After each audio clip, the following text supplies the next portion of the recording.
how they act, and how to, all these things are the same throughout everybody's experience with them. And so there's something to it. Now, sleep paralysis itself is known in all kinds of different cultures. There's a name for sleep paralysis in most cultures, and it's a very interesting study in itself. All right.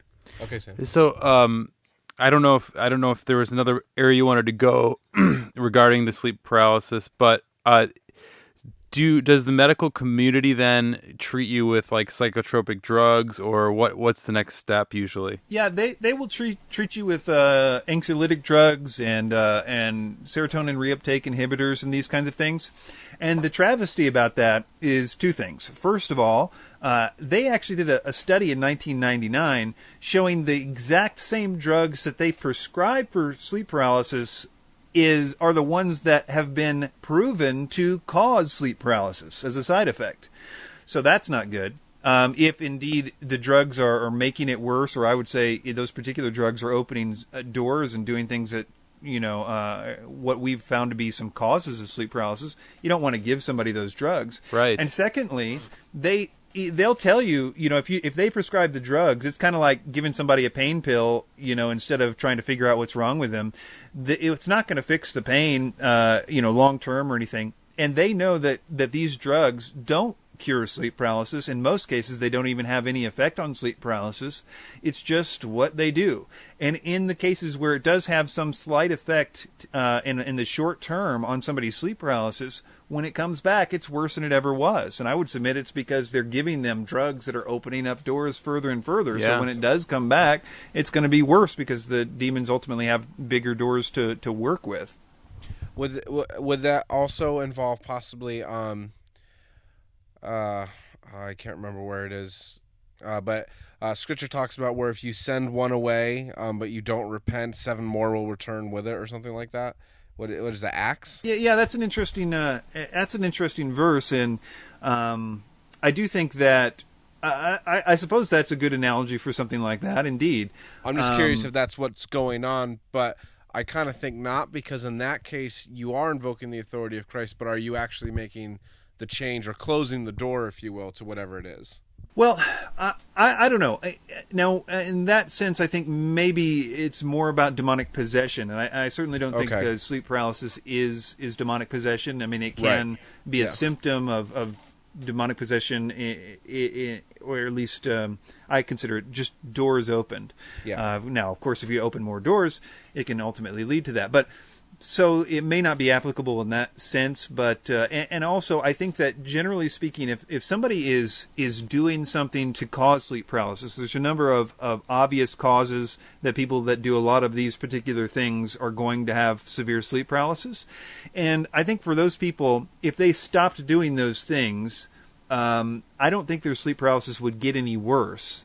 I think they would still have sleep paralysis and they'd still have it as regularly as they were before, but I don't think if they stopped everything that was causing it, I don't think it would continue to get worse and worse. But I could be wrong about that. It's hard to really test that. Right, and I think you said in your book, that's because they've stopped opening the doors further or opening new doors, but the doors that were open are still open. They don't have the ability to close them. Right. Without Christ. Yeah, that's correct.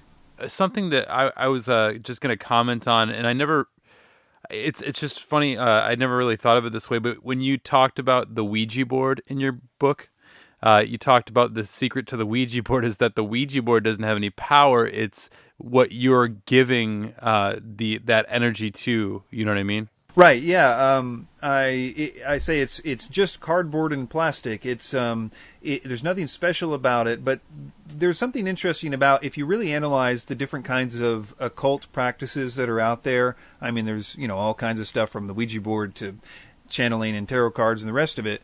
They all have something unique that they're basically tricking humans to do. I say it in the book. I don't know if this is a unquestionably true statement, but it's one of the only rules that they have, and that is that they kind of need to get your permission in a sense, not a verbal permission or even a knowing permission that that's what you're doing.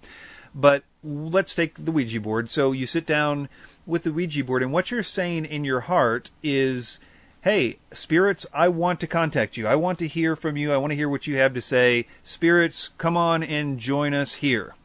And that's a really light level kind of permission. You are giving them permission. Now, if you look at the Satanist side of it, what they do is they skip the Ouija board. They go and just, ask for demons to show up. I mean, that's basically Satanism 101, is summoning demons. Sure, they have, and again, with Satanists, they have a lot of little things that they do that are completely unnecessary, like drawing a pentagram on the floor and lighting candles and all this other stuff.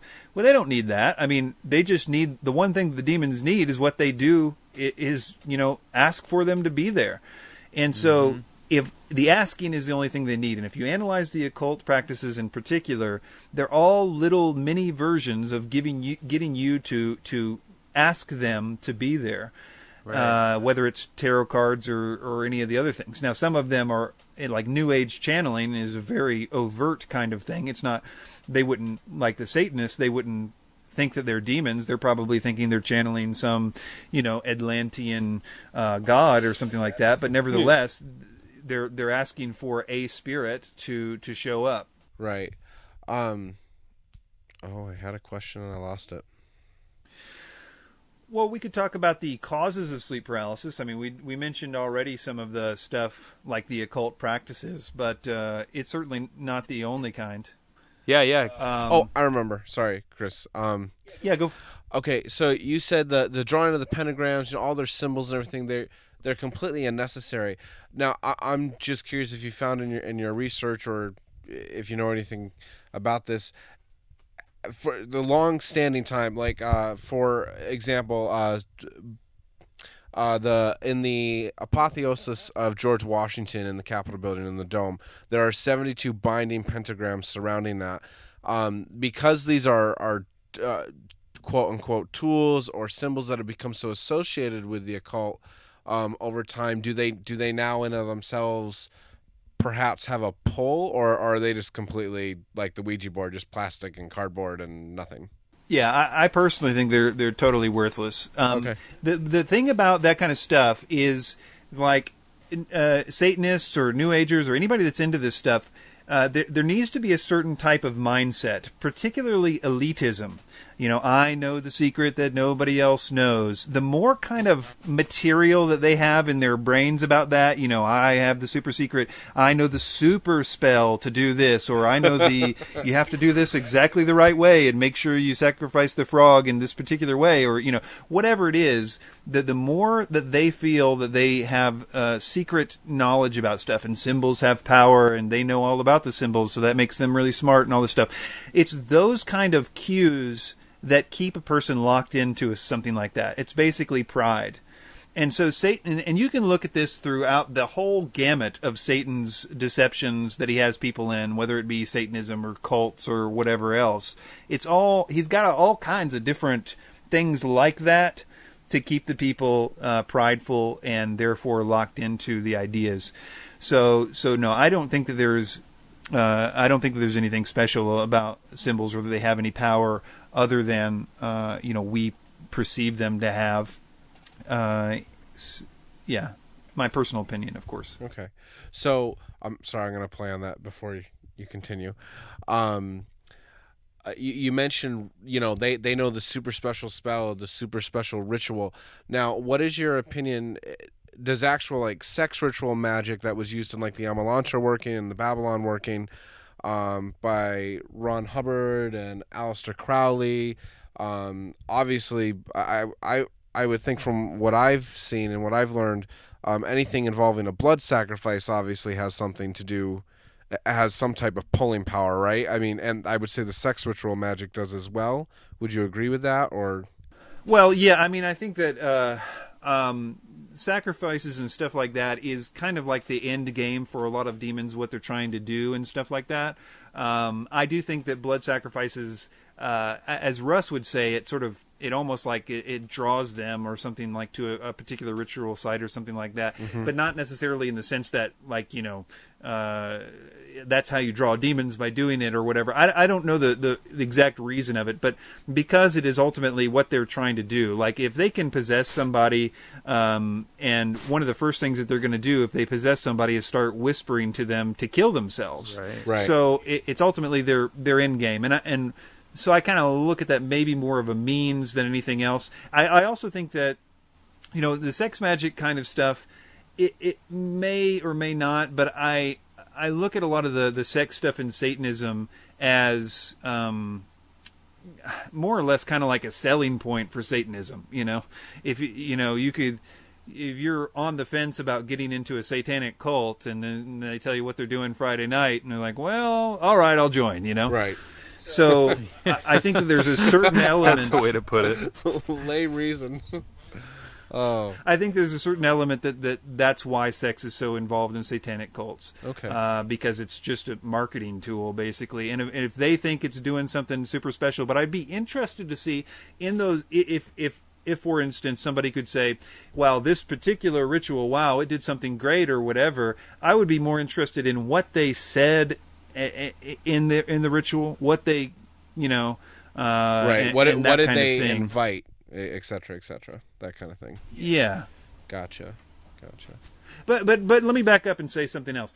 I think that with sexual stuff, there is another aspect of it that I think needs to be dealt with, in that there is a lot of evidence, as I mentioned before, of demons being interested. Well, Genesis and the sons of God and that whole thing, they found the women of the earth fair. That was one of the, if not the main reason that they decided to robe from their, as I think it's Jude, or maybe it's Peter, calls it their habitation, their former sort of state. They left that in order to have sex with human women. And in my experience with, talking with people that have, been violated in various ways, and, and other kinds of things that you can read up on, it's something that demons are still pretty serious about. Though I do think demons don't have the corporeal ability that they did in the Sons of God situation. I think in that situation they were much like what we would call angels before those particular entities were sent to Tartarus or the Abyss. Right. So those guys aren't here anymore. They had physicality. They were able to have sex with women and all that stuff. They're not around. But demons, and there's some people that believe, I think the Book of Enoch brings this up, I'm not, huge in the Book of Enoch or anything, but it does say this explicitly, that it was the spirits of the Nephilim that are the current demons. Yeah, I was going to ask you your opinion on that. Yeah, and if that's the case, then they ultimately because a very important characteristic of demons is that they don't have bodies. They're always looking for bodies, whether they be pigs or whatever else, humans, in order to have some kind of influence in the natural world. And if that's the case, then ultimately, I guess I would say in those particular rituals, because demons could also be involved in that, it might have something else going on there. Right. Just a quick thought I've had about the sex rituals too. You brought up the point that when they gain the ability to start whispering to you and you listening, one of the first things, like you said, is they're going to be like, hey, kill yourself, or maybe not that direct, but maybe that direct, but maybe that like Romans 1 talks about the depravity of man and how one sin just leads to another as you keep going down and down, and maybe the sex ritual part of it is just helping you feel more and more degraded and less valuable and lead you to that conclusion. I'm sure they use that for it.